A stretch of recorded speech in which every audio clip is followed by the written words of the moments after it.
In our society, most of the girls do not go for higher studies because their parents do not allow them to go outside the village to continue their further studies.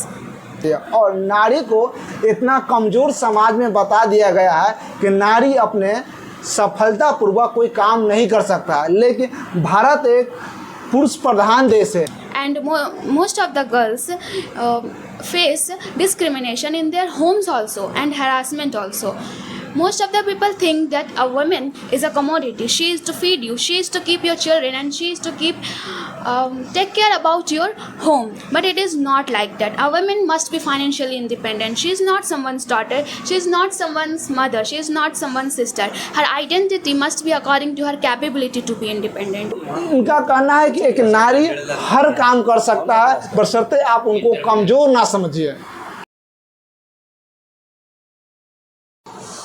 नमस्कार, मैं धर्मेंद्र कुमार, आप देख रहे हैं रनाट news. अभी हमारे साथ एक सिस्टर हैं मौजूद है, इनसे बातचीत करेंगे। क्या नाम है sister? Amna Rashid. Good evening. First of all, I wanna say thank you to my mama because he gave me this golden opportunity. So I just wanna say about women empowerment. What do we understand by women empowerment?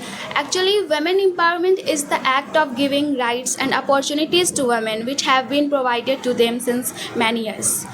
And in our society, there are various ways in which women face disadvantage, discrimination, and oppression.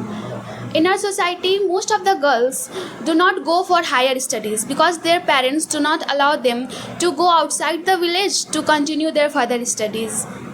And most of the girls face discrimination in their homes also and harassment also.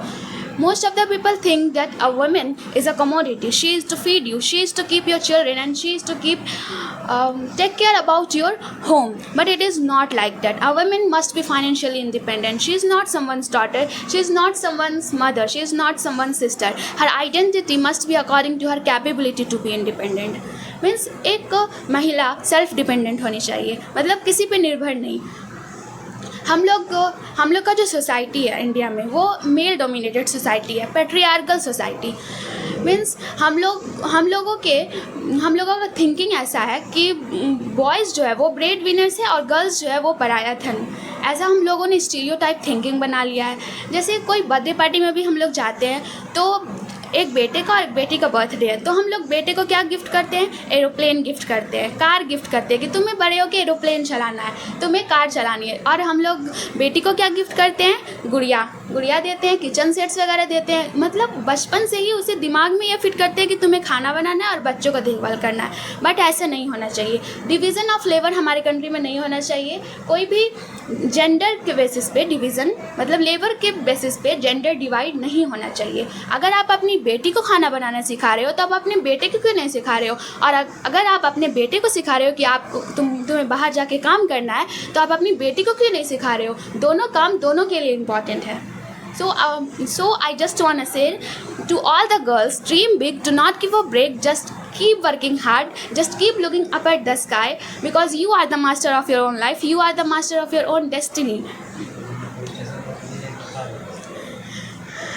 And if you cannot protect yourself and dream for yourself, nobody else can. Thank you. इनका कहने का मतलब है कि एक नारी gents से कम नहीं है।